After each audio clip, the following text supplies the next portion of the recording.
मध्य प्रदेश चुनाव प्रचार अपने चरम पर है। बीजेपी और कांग्रेस दोनों प्रचार के मोर्चे पर डटी हुई हैं। हालांकि बीजेपी के पास नेताओं का कुनबा ज्यादा है, इसलिए बड़ी चुनावी सभाएं हो रही हैं। नमस्कार, मैं हूं देवेश यादव और आप देख रहे हैं TV9 मध्य प्रदेश छत्तीसगढ़। शनिवार को गृह मंत्री अमित शाह ने ग्वालियर, चंबल, अंचल में 4 चुनावी जनसभाओं को संबोधित किया। इस दौरान अंतिम चुनावी सभा उन्होंने ग्वालियर के इंटक मैदान में की। इस दौरान अमित शाह ने जमकर कांग्रेस पर हमला बोला, तो वहीं केंद्रीय मंत्री ज्योतिरादित्य सिंधिया ने भी कांग्रेस को घेरने में कोई कोर कसर नहीं छोड़ी। अमित शाह ने अपने भाषण की शुरुआत में सबसे पहले ग्वालियर की ऐतिहासिक भूमि को प्रणाम किया। उसके बाद उन्होंने कहा कि उन्हें गर्व है कि वह गालव, ऋषि, उस्ताद अमजद अली, अटल बिहारी वाजपेयी, राजमाता और बीजेपी जनसंघ की स्थापना जिस भूमि पर हुई है, वे वहां पर बार बार आ रहे हैं। मोदी जी को फिर से पीएम बनाना है। पीएम मोदी ने देश को दुनिया में सम्मान दिलाया है। तीसरी बार मोदी जी को मौका दीजिए। हमारी अर्थव्यवस्था दुनिया की तीसरी बड़ी अर्थव्यवस्था होगी। साल 2003 तक एमपी में मिस्टर बंटाधार के शासन में एमपी बीमारू राज्य था। अब एमपी के बजट को 23,000 करोड़ से 3 लाख करोड़ तक पहुंचाया गया है। प्रति व्यक्ति आय 11,718 से बढ़ाकर 14,000 पहुंचाई गई है। वहीं आगे उन्होंने कहा कि कमलनाथ जी ने प्रदेश को 1.5 साल में अपराध में नंबर 1 बनाया, भ्रष्टाचार का अड्डा बनाया। कमलनाथ की सरकार आई तो लाडली बहना सहित अन्य योजनाएं बंद कर देगी। कांग्रेस परिवारवाद को पोषण करने वाली पार्टी है। सोनिया अपने बेटे को पीएम और कमलनाथ जी अपने बेटे को सीएम बनाना चाहते हैं। ये लोग आपका भला नहीं कर सकते। ग्वालियर काशी से कम नहीं है, क्योंकि ये ग्वालियर श्रीमंत राजमाता साहब की भूमि है और हमारे पूर्व प्रधानमंत्री भारत रत्न अटल बिहारी वाजपेयी की। यहीं से भारतीय जनसंघ और भारतीय जनता पार्टी के उदय की कहानी शुरू हुई। राजमाता साहब का वात्सल्यपूर्ण नेतृत्व सालों तक भारतीय जनता पार्टी के न केवल मध्य प्रदेश, समग्र देश के कार्यकर्ता को मातृशक्ति की तरफ प्रेरित करता रहा। और अटल जी ने यहीं से निकलकर देश भर में घूम घूम कर पहली भारतीय जनता पार्टी की सरकार बनाई और भाजपा के पहले प्रधानमंत्री भी बने। माताओं, भाइयों, बहनों, अभी अभी यूनेस्को ने ग्वालियर को सिटी ऑफ म्यूजियम का भी स्टेटस दिया है और एक ग्वालियर घराने ने भारतीय संगीत में कई राग रागिनियां जोड़ने का काम ग्वालियर घराने ने किया है।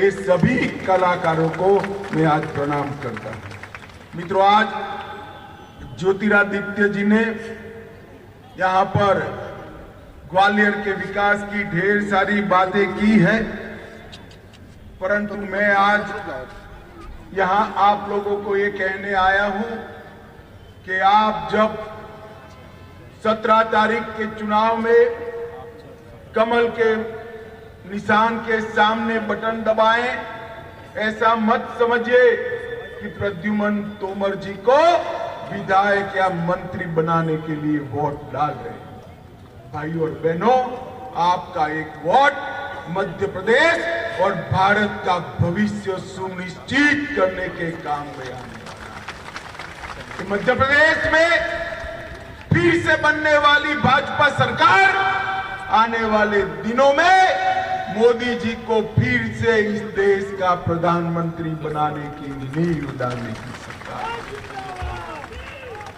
भाइयों और बहनों, मोदी जी ने ये 9 साल के अंदर पूरी दुनिया के अंदर भारत के तिरंगे को सम्मान दिलाने का काम किया है। आज दुनिया में कोई भी कहीं पर भी जाता है तो दुनिया में इंडियाज मोमेंट की बात हो रही है। भारत 11वीं अर्थव्यवस्था में से 5वीं अर्थव्यवस्था यही 9 साल में बना और मैं आपको कहना चाहता हूं, तीसरी टर्म मोदी जी को दे दीजिए। 5वीं अर्थव्यवस्था से तीसरे नंबर की अर्थव्यवस्था देखते देखते भारत बन जाए। मित्रों, आईएमएफ भी स्वीकारता है कि डार्क जोन में एक ब्राइट स्पॉट भारत की इकोनॉमी है और भारत ने कोरोना के सामने जो लड़ाई लड़ी है, आज पूरी दुनिया इसकी बुरी बुरी प्रशंसा कर रही है। ग्वालियर वालों बताओ, सभी को कोरोना के दोनों टीका लगे हैं या नहीं लगे हैं? हाथ ऊपर करो तो लगे या नहीं लगेंगे? 25 पैसा भी किसी को देना पड़ा है? कॉफी पिलाकर मोदी जी ने टीका लगाया या नहीं लगाया? केंद्रीय मंत्री अमित शाह के आम सभा में शामिल हुए ज्योतिरादित्य सिंधिया ने अभी मंच से जमकर कांग्रेस को घेरा है। ज्योतिरादित्य सिंधिया ने कहा कि कांग्रेस की 15 महीने की सरकार विकास के लिए बनी थी, मैं भी उसमें था, लेकिन वो गरीबों के लिए नहीं बल्कि एक जोड़ी के लिए बनी, छोटे भाई बड़े भाई के लिए बनी। ग्वालियर के विकास को लेकर हम लोग जाते थे तो न जनता के लिए समय था, न विधायक के लिए, न मंत्री के लिए समय देते थे। कहते थे चलो चलो, तो मध्य प्रदेश की जनता ने कांग्रेस के मुख्यमंत्री को कह दिया अब तुम चलो। हमारे गृह मंत्री जी का मैं स्वागत करना चाहता हूं। ऋषि गालब की तपस्वी की भूमि की पर और ऐसे गृह मंत्री जिन्होंने आजादी के बाद अगर भारत को पूर्ण रूप से सुरक्षित रखने का काम किसी गृह मंत्री ने किया हो सरदार पटेल जी के बाद, तो हमारे अमित शाह जी ने किया है। मेरे भाई और बहनों, एक ऐसे गृह मंत्री जिन्होंने प्रधानमंत्री जी के नेतृत्व में कश्मीर को भारत का भिन्न अंग बनाने के लिए 370 रद्द करने का ऐतिहासिक कदम को लागू करने का काम किया। मेरे भाई और बहनों, एक ऐसे गृह मंत्री जिनके नेतृत्व में ट्रिपल तलाक जैसा काला कानून रद्द करके मेरे महिलाओं को समान हक देने का कार्य प्रधानमंत्री जी के नेतृत्व में किया हो, और ऐसे गृह मंत्री का हम ग्वालियर की भूमि पर स्वागत करते हैं, तहे दिल से स्वागत करते हैं। मैं इसलिए भी स्वागत करता हूं, व्यक्तिगत और भावनात्मक तौर पर, क्योंकि गृह मंत्री अमित शाह जी के नेतृत्व में उनका बर्दाश्त सदैव मेरे ऊपर रहा है और उसके लिए मैं उनका दिल से आभारी हूं। आज ग्वालियर की इस भूमि पर, इस ऐतिहासिक भूमि पर हम सब लोग उपस्थित हैं। ये ग्वालियर की भूमि इतिहास की समृद्धि है। ये ग्वालियर की भूमि संस्कृति का भंडार है। ये ग्वालियर की भूमि क्षमताओं का भंडार है। और इतिहास के किसी भी सदी को आप देख लो, इतिहास के पन्नों को पलट लो, अगर कहीं ना कहीं विकास और प्रगति का रास्ता इस भारतवर्ष में रहा है तो ग्वालियर से ही निकल के रहा है। मेरे भाई और बहनों, और जो प्रदुम्न ने आज कहा, ग्वालियर विकास और प्रगति के रास्ते पर सदैव अव्वल रहा, लेकिन आजादी के बाद जो 55 वर्ष कांग्रेस का शासनकाल रहा, 2003 तक आपका और हमारा ग्वालियर विकास से अवरुद्ध रहा है। 3 साल मध्य प्रदेश में भाजपा के शासनकाल को मिला, और अगर आप असलियत में देखो तो कोरोना काल का अगर आप भाग निकाल लो तो केवल 15 महीने भारतीय जनता पार्टी को मिली है।